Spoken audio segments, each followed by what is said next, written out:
welcome everybody, and a really big thank you to the panelists for taking time out of their day today. I think we've got a good agenda here for us to really get into what's happening with jobs and work in the United States, but it's more than just a domestic trend that's happening, and so we'll get into that. As we think about it from an MBO perspective in 2021, obviously 2020 was an unusual year for everybody, but we think in 2021 we're optimistic that we'll see some light at the end of the tunnel here by mid-year with the vaccines, et cetera. Hopefully all of us can get back to a more social engaging life, and maybe not be quite as quarantined as what we have been. So let's all hope for the best in 21 on that front. One of the things that I've talked about with certainly with Jim, but with other folks, and it's a premise of MBO's whole strategy, is that there's forces at work, which I won't go through all of those forces right now. I'll just highlight a couple of them. But one of the things that has really been changing the world for decades is, at least the last 20 years, is the power of knowledge flows. And knowledge flows really came to bear, if you will, in the technology for open source technology. Pharmaceuticals went to knowledge flows, and then just knowledge flows on platforms has made it really possible for people to share more information openly, quicker, sometimes for the good and sometimes for the bad, right? And so we see the knowledge flow trend, though, really getting traction right now in the way the workforce works. So for decades, companies felt like they could access the best talent. We recruit the best talent. You hear that very frequently. But when they say that, they often refer to their full-time captive workforce, and they're not thinking about the totality of the workforce. And by any measure, if you really want to get access to the best talent, you can't limit yourself to a full-time employee work base. And we're seeing many leading companies realize that. And so at MBO, as McLean had said, we are focused on making it easier for independents and independent micro businesses to work with enterprises. And that's our whole mission. And so today we have 3 experts on work that we're really happy to have with us. Before I jump into the questions, though, I'm really happy, to have joined MBO and to be a part of it. We recently published the State of Independence Research Survey. It's an independent research survey, and it is the 10th year. We just released the 10th year edition. And it's the longest running research that's specifically focused on contingent work and really the needs of the contingent worker in the United States. And so there's a number of nice insights in that, and we use it obviously to inform our strategy, but also as a basis to see how we might influence more some of the societal trends. I'm just going to highlight a couple of things. So number one is the growth in independence is growing at 2.5 times the growth of full-time employment. And so there is clearly a trend of people choosing to become independent workers. The other highlight is that today you see different stats. Our survey told us that roughly 50% of the US workforce today will at some point have worked as an independent. They may not be always working as independent, but at some point, I think, you'll hear some other numbers today potentially, but we see by 2025 that number is going to be closer to 54, 55% in terms of the number. And so that's an important distinction, back to my point about if you're going to access the best talent in the world, you can't limit it to full-time workers. And then the other thing I'd like to highlight is that a lot of times people think about independents as people that are between jobs or they got laid off and et cetera. But in our survey this year, 67% of the independents have declared that they're independent by choice. And you compare that to when we started this survey back in 2011, it was only 55% said they were independent by choice. So it's an increasing number of people choosing to be independent. And then equally important, what you see is that 76% of them say that they're very happy and satisfied with being independent. In 2011, that was only 58%. So what that tells me is that the societal trends and acceptance, if you will, of using independence is increasing. And so the trend is there. It's got momentum. This is not a flash in the pan trend. I'll stop with the statistics and let's get into a conversation. And so, maybe Jeff, if we're going to just kind of have this as a conversation, folks, but I'll ask Jeff maybe if he can kind of tee this up first. But just think about, right. So where were you 10 years ago? Kind of how's that formed your view of work in your publication? And then what have you been doing now in the the COVID? It's, some people call it post-COVID, but maybe we might be mid-COVID. So anyway, I'll flip it to you to give some context, Jeff. God willing, we are close to post-COVID. I do not view that we're post-COVID. What's interesting is that 10 years ago, if somebody said they were a freelancer, the general reaction was, oh, so you're unemployed. Now, if somebody says I'm a freelancer, the connotation, the reaction is, oh, you're an entrepreneur. And so that psychographic shift has been really tremendous to see. So 10 years ago, Miles, 10 years ago, I was reading the first of the MBO State of Independence reports. That's what I was doing. Very good. A lot of my time was spent on that. And 10 years ago, I was founding a company called WorkMarket. We were just starting 10 years ago. And there was a general sense in the world that the workforce was moving tremendously to an on-demand construct. There were a lot of predictions about by 2020, 50% of the labor force would be on demand. I didn't subscribe to those then. I don't subscribe to that kind of growth now. But we were just beginning the early stages of WorkMarket. So we were staying up days at a time, eating cold pizza in boxes that we found on the floor, and doing all the things that startups do as you kind of beg, borrow, and steal and build your company. And as McLean said in the beginning, we were fortunate enough, after having raised about $100 million, to sell the company to ADP. And I had the great fortune of being a part of the ADP family for a long time. But to your question of what I'm doing now is my lockup has ended with ADP. And so technically I'm retired, I guess, but I'm actually sitting here and I'm thinking through what my next startup is going to be. And it finally occurred to me that my parents weren't going to their house down in Boca Raton. And so why was I sitting by myself alone in an apartment in freezing cold Manhattan? So what I'm really doing right now is getting all set up as I moved down 3 days ago to Boca Raton until it hits a steady 60 degrees in New York City. Yeah, good for you. Excellent. Thank you. How about you, Diane? What are you up to now, and what were you doing 10 years ago?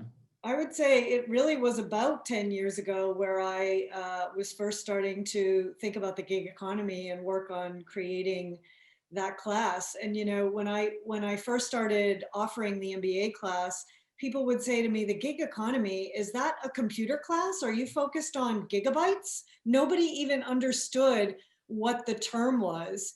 And just a little story about persistence. When I first offered the course, it was canceled because not enough students subscribed. Nobody understood what the value was. So I continued to work on it, offered it the next year, and then it was off and running. But it was a little bit early.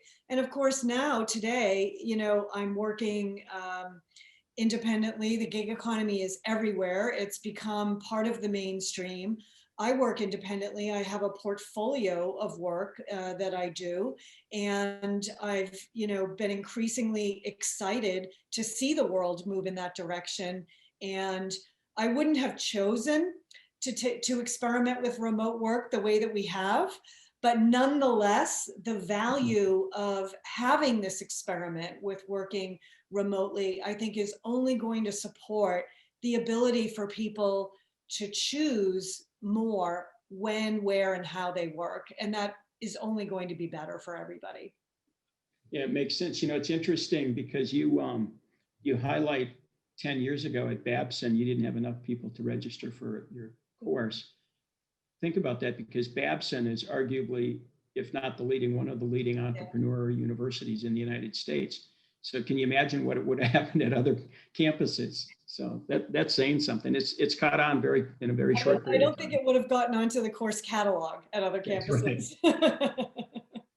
So Jim, how about you? Well, this is more than 10 years ago, more like 25 or 30, but I was in my role as CEO at Gallup. I hadn't been in it very long, and I was screwing up everything. We were going broke and all that. And the bank sent a consultant to see me, and he completely fixed me.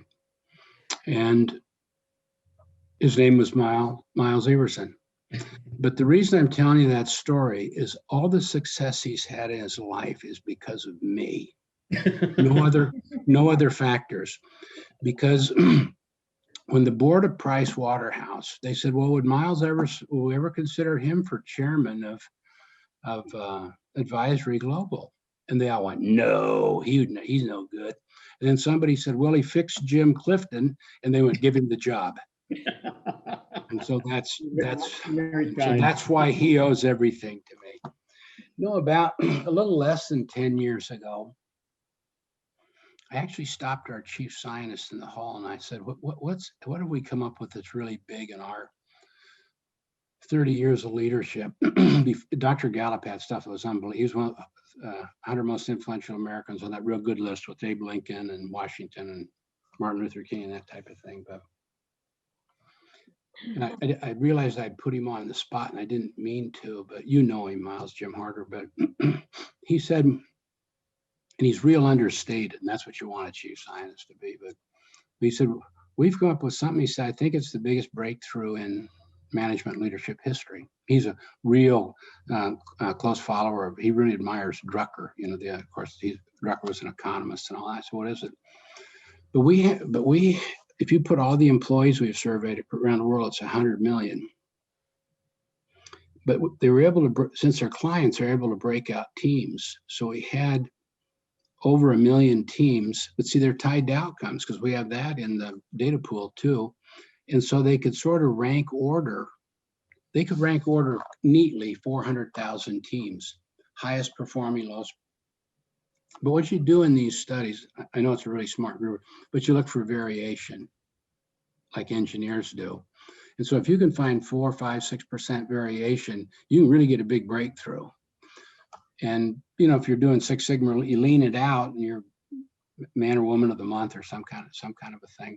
But he said the variation from top, you know, kind of like Navy SEAL teams all the way down to people that just can't get anything done at all.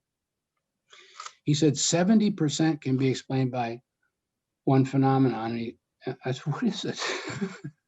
And he said, it's just the manager. And I kind of thought, but that changed it changed my life from 10 years ago until now, because I knew it would be 20 or, you know, on a pie graph, it'd be 20 or 30%. But there's a lot of other things, you know, the Google guy wrote books, everybody tried to be Google, you know, with free lunches and ping pong tables and volleyball courts and Segway machines to get them there and all that. Look what it got them, unions. But anyway, but all those other, but there's so many things from performance management systems and all that we do and imagine that we're developing people and we're not. But it's caused me, Miles, to think a lot about the role of the independent worker. And you probably do need somebody. Now, we find that very few people are actually good managers. About 70% of managers you've had in your life actually stunt your growth. Isn't that amazing? Because they try to make you good at things you're not. The thing I like about gig workers is if they really dig down into their strengths and get as close as they can to their strengths, they'll never stop developing as individuals. But a good manager, but you also can do it with a good coach. But I think as far as human development goes, if we can get this right with gig workers, independent workers, remember there's a lot of reasons why they're there. But then with repetition of your strengths, you grow and develop throughout your whole life. But I think I think the mining is so rich. I think we're just getting into it, but I think it's going to be a big part of the future. I'll stop there. Yeah, well, thanks, Jim. I think we'll come back around on some of this, but I think the point about, good managers is, I think about your book, and it's all about the manager. Is if I was an enterprise saying, how do I kind of capitalize on this opportunity that's here, this mega trend, is do I have managers that are really good at managing disparate teams and developing and influencing people's careers, whether they're full-time or an independent. And that'll become a strategic advantage for companies that are good at that.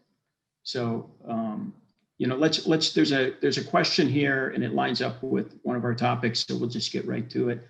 But it has to do with what do we think is going to happen with COVID? And, I think certainly everyone would say for the time being, it certainly has been an acceleration of remote work. What we've seen is that it also has kind of exacerbated the skill gap issue that many companies are dealing with. And so maybe just teeing up a question of, how does remote work change the way a company should think about its labor models and human capital?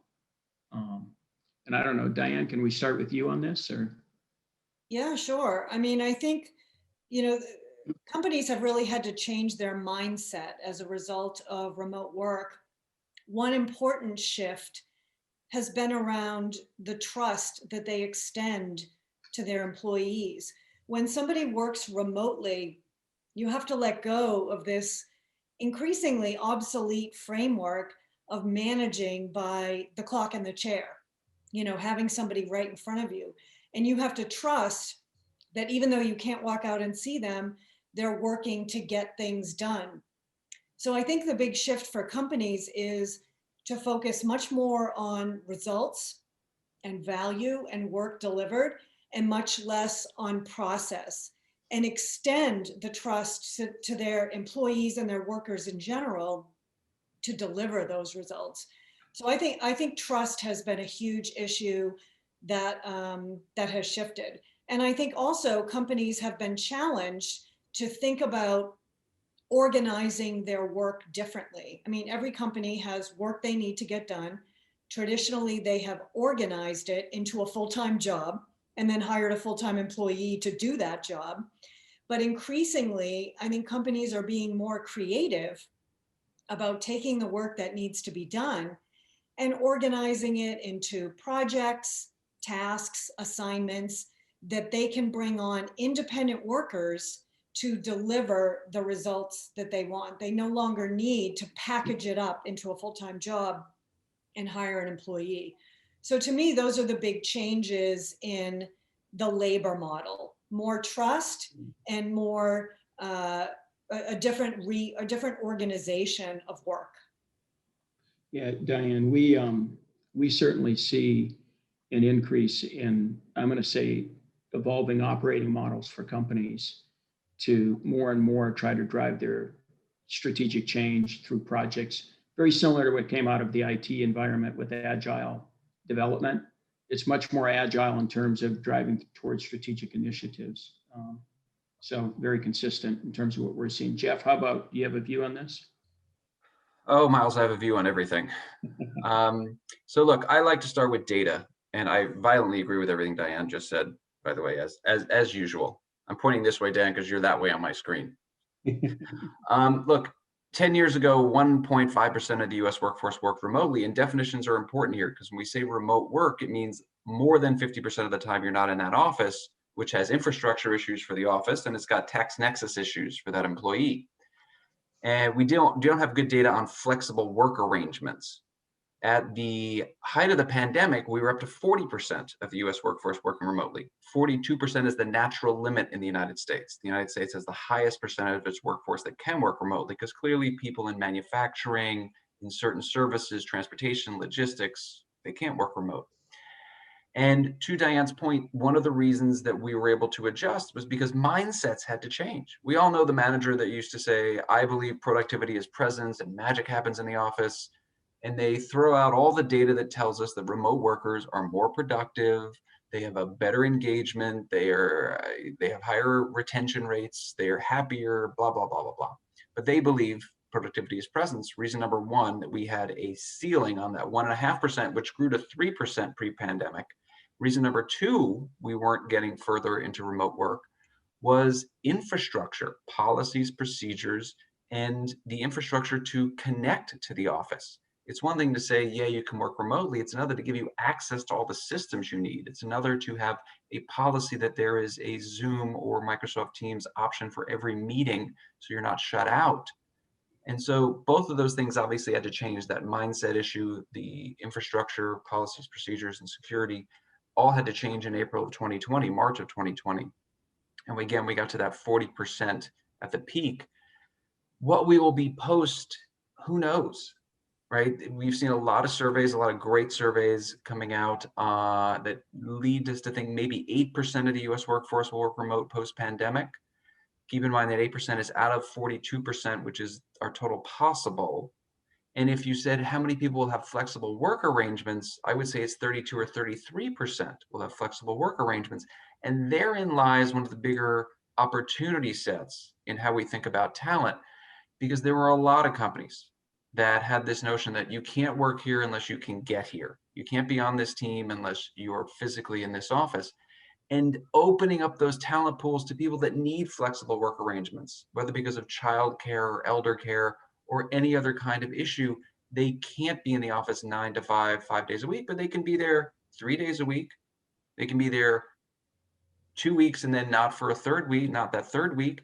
Those kinds of cycles create those flexible work arrangements, opens up huge labor clouds, huge talent pools to people that weren't looking at them before. I was on the phone with the CHRO of one of the world's largest law firms, and she lamented that pre-COVID, there were certain people she just couldn't hire because they had needs and they needed flexible work arrangements. So her COVID silver lining was that now that we've broken that bone, that we don't need 9 to 5 in the office, not only are we able to go to new pools of talent, but to Diane's point, you start to be able to disaggregate the work further and use more independent workers. So huge implications about these changes. And I would just add to Jeff's point. I mean, I think it's a really interesting shift about bringing people back. This idea, who gets to stay remote and who gets the hybrid option. I think the way things were pre-COVID, when the percent was very small, the burden was really on the employee to try to make the case to be allowed to work remotely. I suspect that post-COVID, the burden will be on the company to make the case about why, after a year and a half or 2 years of working successfully remotely, why employees need to come back. And I think that will be a very interesting experiment. Look, I think some companies are already down that path because they've reduced their real estate footprints. They're not renewing the same kind of space. So it's going to, that's definitely going to work. I think your point on flexible work, Jeff, is a good one as well, because as a company, you kind of got to look at both. You're flexible, because you could have independent workers that are flexible, and then you have remote. And between those two, if I cut your numbers right, you're basically at that 40% kind of limit. I realized that you were doing remote, but some component of the flexible is remote, is what I'm trying to say. Completely. I mean, look, we were obviously all completely remote. That definition of over 50%, we were all 100% remote for upwards of a year now. So the flexible work of 33% includes our friends that are 8%, where they are fully remote.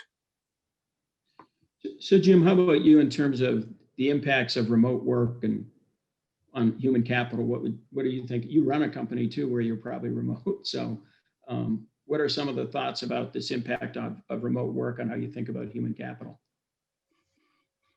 In these global studies we do, that our outside people, they're always looking for what the will of the world is, and it's to have a good job.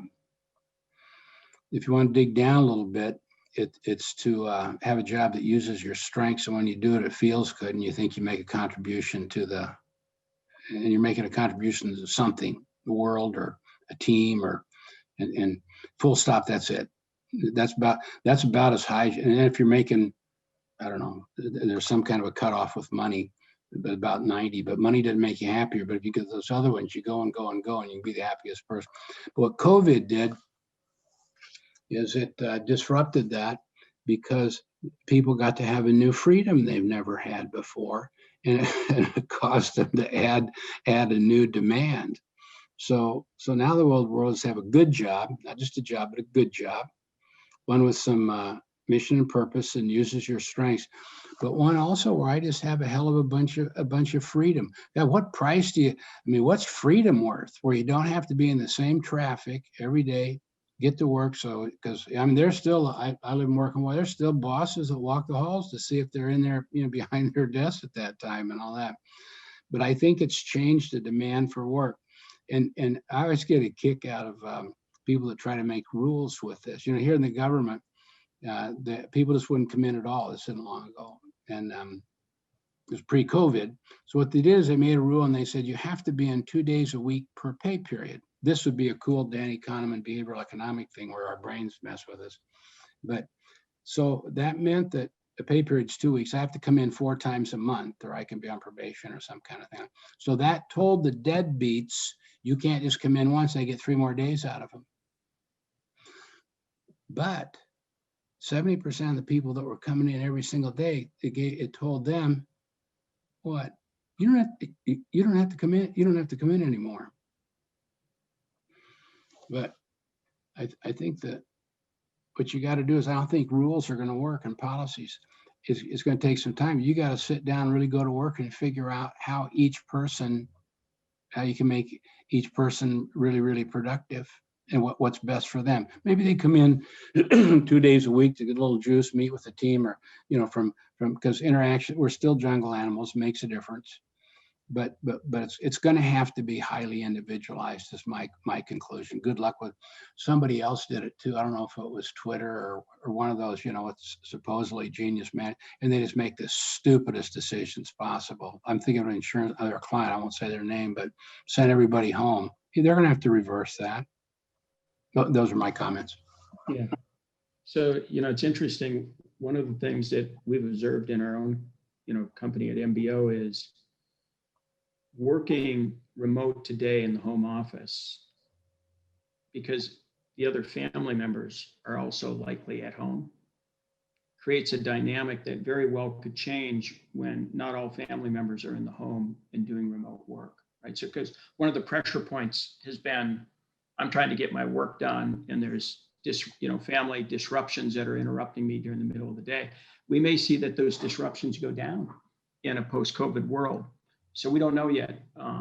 So let's turn towards job tenure and growing interest in self-employment. So what do we, more along the lines of what do we think this means for jobs? So we're seeing 2 trends, albeit kind of recent trends. One is declining tenure of the American worker.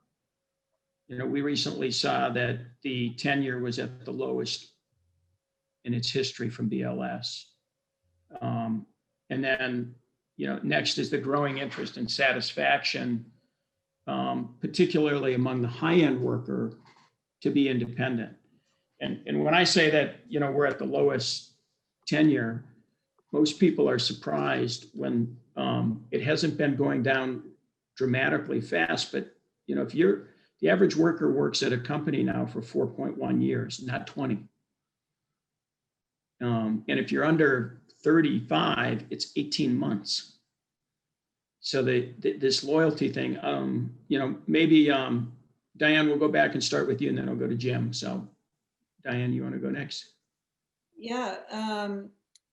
So I agree. I mean, I think tenure is declining, and I think on the one hand, it highlights the lack of job security in the economy. I think the pandemic has really driven home that there is no job security in the economy. And I know that when I speak about the gig economy, audiences resist hearing that there is no such thing as job security anymore. I mean, they hold a full-time job, they get a steady paycheck, they feel very comfortable and stable in their situation.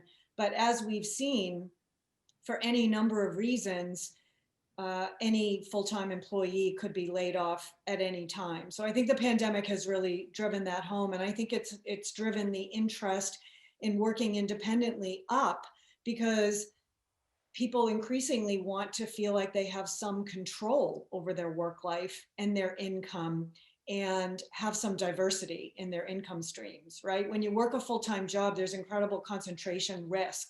You're betting everything on that single company. So I think the issues around tenure are related to all of those things, to job security, to job stability, and to the risk of relying on just a single employer. And I think in turn, companies offer less tenure. They offer less investment in training and development to shepherd people up the traditional corporate ladder. And so if you're an employee and you're thinking about moving up or moving ahead, in many ways, it's easier to go someplace new and make the leap that way than to stay internally and work within the system and possibly take more time and end up with lower compensation by staying in place. So companies aren't offering the same opportunities, I think, that they have been traditionally. So in terms of tenure, I think the labor market will be increasingly dynamic. There'll be increasing velocity as people move frequently. It'll be incredibly dynamic going forward. Yeah, it certainly makes sense to me. And we talk about, and it's in the state of independence too, we talk about that companies have to think about becoming, not just the employer of choice, but the client of choice for the independent, because more and more people are choosing to be independent. So Jim, you have any thoughts on this particular topic on the jobs tenure and growing interest in self-employment? Oh, let's see. As humans, we have a need to belong.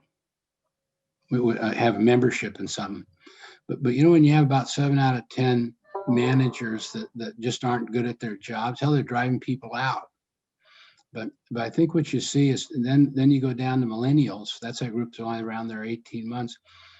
They really do have a different demand from the job than I just wanted a paycheck a long time. I wanted to make $20,000 a year, and I didn't care if I sold gum or cigarettes or whatever.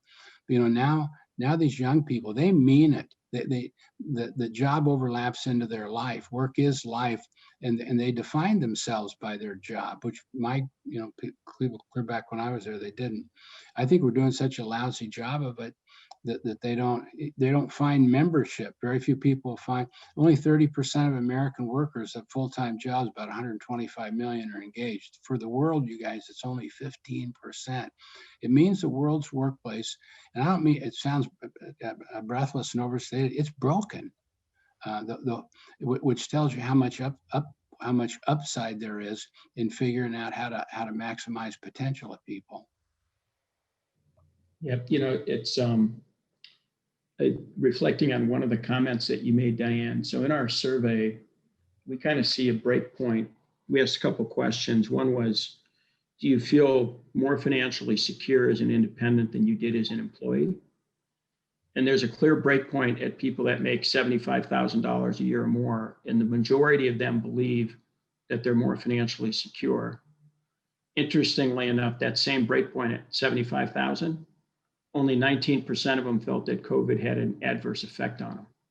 Yes. And so when it's this knowledge worker that's choosing to be the independent, they're quite happy with it and they feel financially secure on it. So Jeff, why don't we go over to you on kind of your views on this? Tenure trends. So I think it's important to put all these things in the historic context. And there is this notion that in the 1960s, 1950s, in this post-war kind of Pax Americana period, that everybody worked at one company for life. They all marched towards their gold watch. And that just wasn't true. It was true for some workers at some companies, but it wasn't true system-wide. It wasn't true economy-wide. And so while we are seeing this very slow and steady decrease in the average amount of time a person spends at an employer, it's not like it dropped from 30 down to 4.1. It was 4.2, and we go back 20 years, it was like 4.5. There's slow and steady drops. So to say that, the workplace is broken and this and that, violent agreement, it is.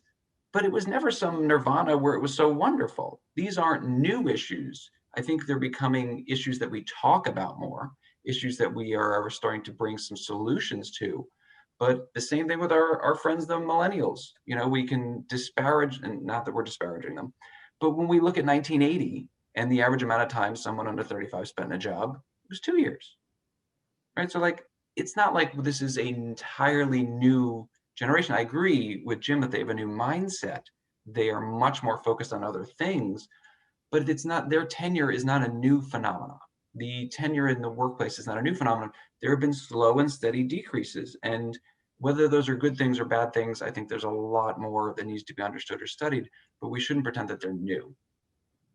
Yep. No, I agree with that. I think what for companies though, it's the avoid the frog in the pot of water syndrome, right? That you wake up one day and you find out that, the workforce structure is very different than what it was when you designed your workforce strategy. So completely agree. These are things to be very mindful of and to watch data and how they trend over time so that you are aware of and can be in front of them. And I think the fact that we talk about them more now is incredibly important, as opposed to pretending in the 1960s that everything was great and everybody was great and we're all taking care of each other because our companies have defined benefit pension plans.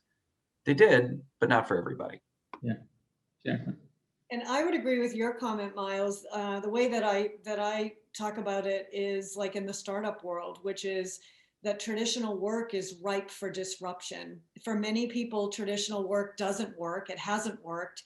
And there are a lot of pain points, whether it's the long commute or the FaceTime or the politics or the lack of upward mobility within a company. There are many reasons why independent work represents an attractive alternative for a significant portion of the working population.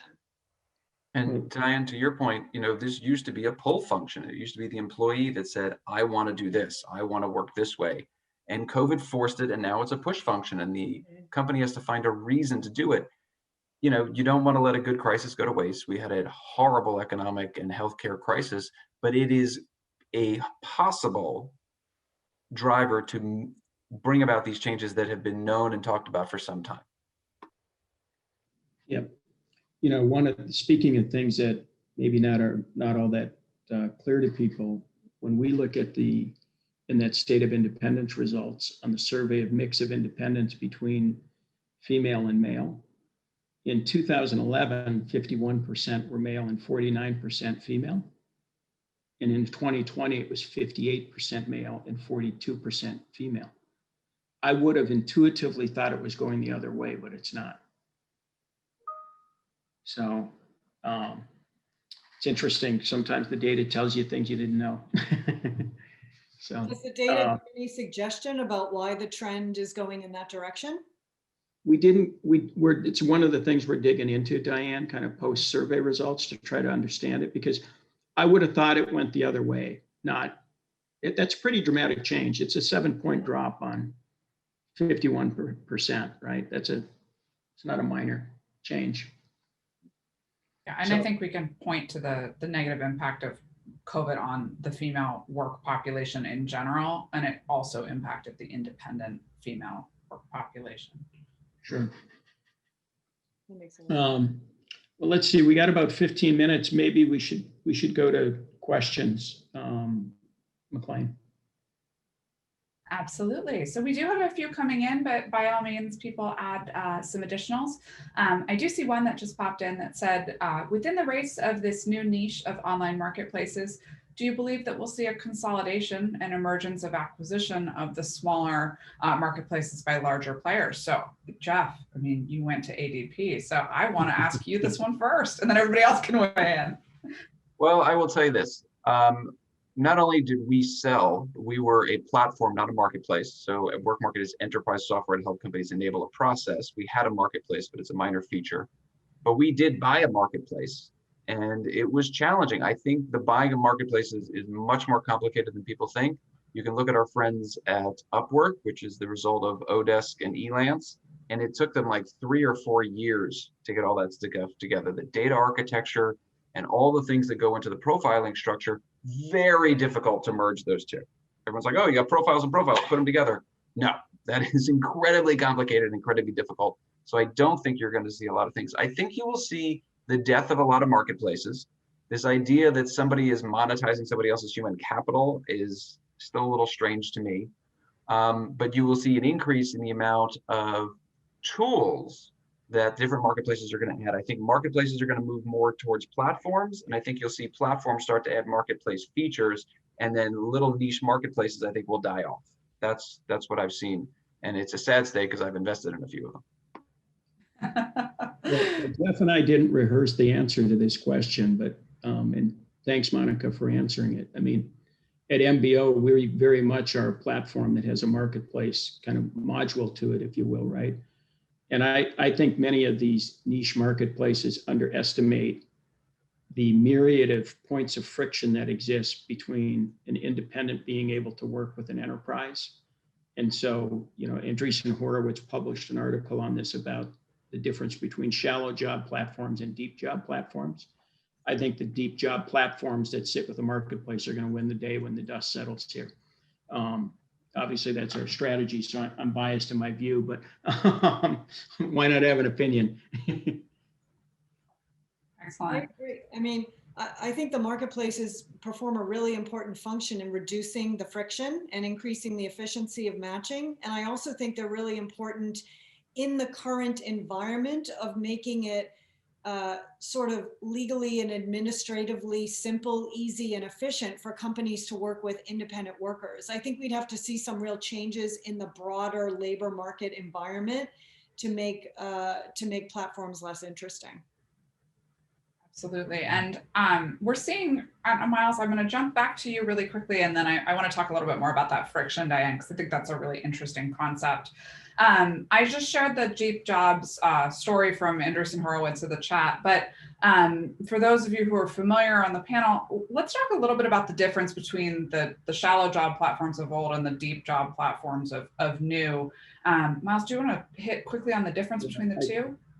I can start, right? So effectively, a shallow job platform is a platform that focuses on, let's see if we can connect an enterprise and a human to do some work together. So think of it as it's the match. So now you want to work together, but wanting to work together and being able to work together are two very different things. So the independent has to have insurances. They have to have legal entities in some cases. The enterprise needs to be able to put that person into their pay systems, whether it's a payables or payroll, or you need payroll capabilities. There's many points of friction that make it cumbersome, awkward, difficult, whatever, sometimes impossible, whatever word you might want to use for an individual to go work with a big company. And the deep job platforms have effectively, and Jeff can comment on this, what you do is you through service and automation, deal with all those points of friction to make it easier for the independent and the enterprise to work together. You know, when you see the very shallow job platforms get utilized by the enterprise, it's usually somebody with a P card, you know, with some sort of corporate card that's just going and engaging. And if legal or procurement or HR really understood what was going on, they'd freak out. Legal, procurement, and HR need an MBO. They just need it. And it is the standardized thing to do.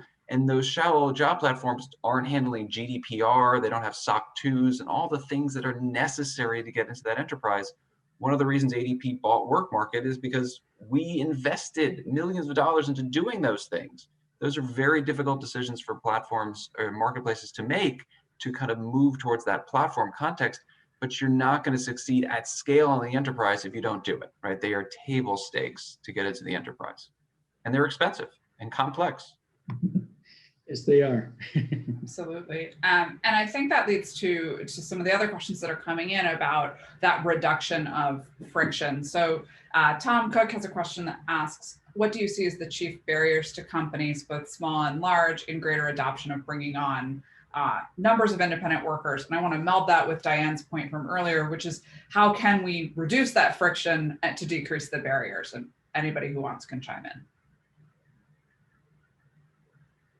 Well, I can start. So on the enterprise side, I'll say in addition to the kind of mechanical and requirements eligibility friction that exists, I actually think the biggest barrier is the transformation of the way the company has chosen to do work and its philosophy around its workforce. It's kind of similar to, when new technology came out, people had a hard time thinking they would use technology. So you need a change management program around the way you do that.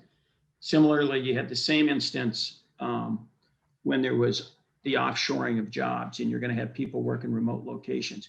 The choke point is as much with the change management in the way that people in the company work as it is in the new people doing the work. So that's a big choke point. And then the other challenge on the talent side is obviously until somebody kind of gets started and they get their feet under them with a few different clients that they can serve, they're always concerned about the risk of not generating enough demand, which is obviously, if you're feeding your family off of the work you do, you're concerned about that. But that barrier is falling down. And obviously we're focusing on helping the enterprise do the change management needed to adopt the utilization of a much broader workforce. Excellent. I think we have enough leaders here on the call that have seen changes and seen the need for independence grow throughout organizations in their career. Are there any companies that you would point to as doing this particularly well, making this world of work accessible for both their FTEs and their IC populations? Or are there, maybe without calling names, ones that have implemented processes that others could learn from? Well, I can jump in again, but I'm not going to name a company, I'm going to name a sector. So when I came to MBO, my first question was, is there causation or correlation between enterprise value creation and the relative share of independent versus full-time workers? And what we found is in the highest share of independence versus full-time, they command about 1,000 basis point premium on their multiple. So the technology sector is operating what I would call a modern business model. They fractionalize their technology stack, they fractionalize their real estate, they fractionalize their workforce. And so it's an asset light model. And there's correlation there beyond technology, but that was the most pronounced. I would agree with Miles. I work in the startup ecosystem and I work with a lot of startups that are in the gig economy and facilitating it or not. And I think because they are so lean in terms of capital and resources, and because they're growing so quickly, and in many cases pivoting, they don't exactly know where they're going to end up. They seem to feel much more comfortable using independent workers and bringing independent workers in as part of their team at the early stages. So it sets the culture for that, and they're able to continue to maintain a blended workforce even as they grow. But I've seen the startup community really make very good use of the independent workforce for efficiency, for flexibility, and for efficiency and cost efficiency. I like the word fractionalize. They fractionalize their labor force, and they target precisely the skills they need, where they need them, when they need them, and for how long they need them. It's incredibly efficient.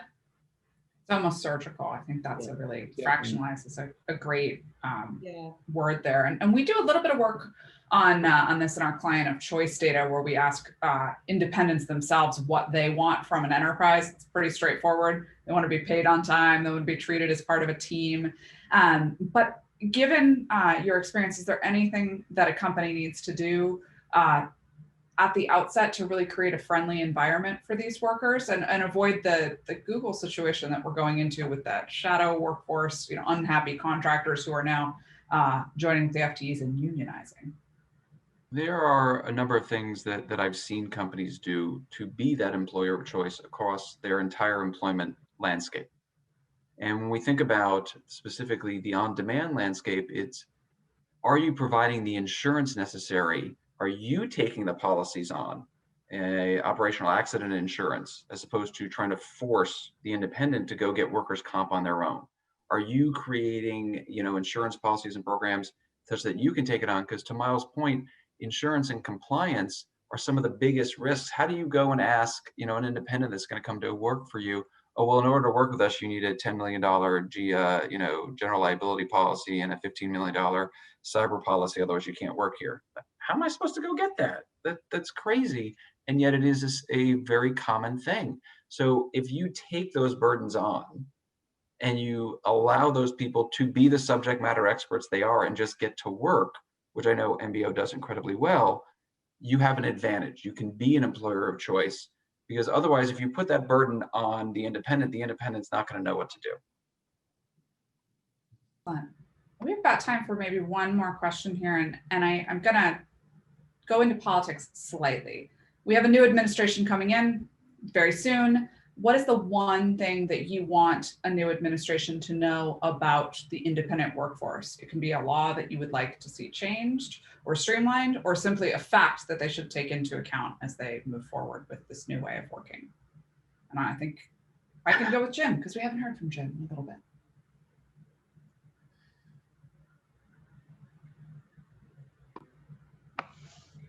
Let's see here. America doesn't trust anything anymore. It's just that the data on the Gallup poll, it's just unbelievable. People wonder about Trump. It's more interesting to wonder about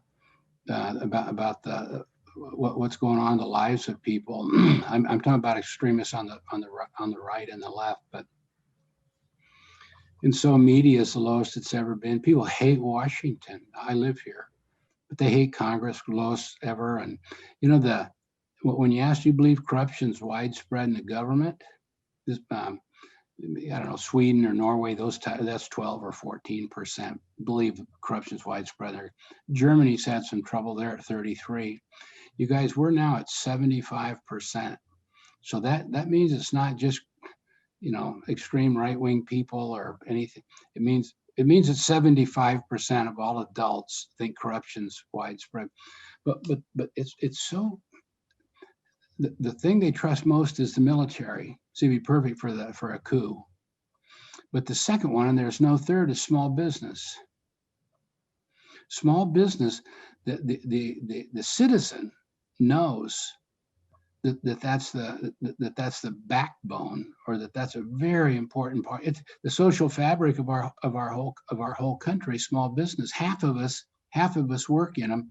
You guys, it's where you find families too. Families are all over the MBO network of people. But without that, this just isn't a very good country. And hell, nobody talks about it. Nobody's really gone to work on and because they don't do it, for 20 years, it's been going down. I think it's the other global warming. But if a president would listen to me, I've advised a few of them, they don't listen at all. Well, at least they don't want my ideas, but I think somebody better boom that, or it's hard to see your way through the darkness. I think it's the single biggest thing we got to do. It's interesting, Jim. So one of the 4 macro trends that I talk about is the fractionalization of everything. And one of the things that I believe is being fractionalized is trust. People used to trust central authorities. Today, they put more trust in what the populace is. An example is, who goes and reads a food critic report on a restaurant anymore? Nobody does. You go to Open Table or you go to Yelp and you get your ratings. And it's all over the place. And so it's an interesting challenge for us. But I like your approach to, the independent, behind every independent is a family, and small businesses in America, which for, decades has been the lifeblood of growth in the economy. It used to be the family farm was a really special thing that built this country. And now it's the family firm. Yeah. Very good. Excellent. Diane, Jeff, anything you want to add to this? Oh, I'm scared to go after that, actually. It was so hard after the hack to follow, so that's fine. that was so brilliantly said and highlights a lot of issues we have in society. I will scale it way, way, way back and go very tactical. And I would say if we want to really allow the independent workforce to gain steam and gain momentum and be a growth driver and allow for flexibility and all the benefits it provides to workers and all the benefits it provides to companies, what we need is a quantified series of regulations, because companies don't want to break the rules. They just don't know where the rules are. And so if we had a unified code of this is an employee, this is an independent contractor, and here is the line, you would see tremendous growth in this space. Amen to that. I would agree with that. I mean, my one comment to the new administration would be to create a labor market that is friendly to independent workers, that supports them. Yeah. I mean, right now, if you decide to leave full-time work and become independent, you're punished. You are taxed additionally through a dedicated tax, and you lose access to rights, benefits, and protections that only employees have access to. So I think that during the pandemic, when we saw income protection extended to independent workers, during the pandemic, independent workers could access unemployment insurance. That kind of extension of traditional employee benefits to all workers is something I think makes a lot of sense given the way the workforce is changing. So that would be my recommendation. Very good. Well, I thank think- you everybody. Go ahead, go Bob, ahead. sorry. No, go ahead, you're fine. Simply saying thank you to everybody for your time today. And with that, this concludes our first roundtable. As I said, MBOpartners.com/events for future ones. And for those who registered, we will get the recording out soon. You'll also find it on our social media channels. So thank you so much to all of our panelists for joining today. Really appreciate you spending an hour with us. And goodbye. Have a wonderful afternoon or morning or whatever time zone you're on, everybody.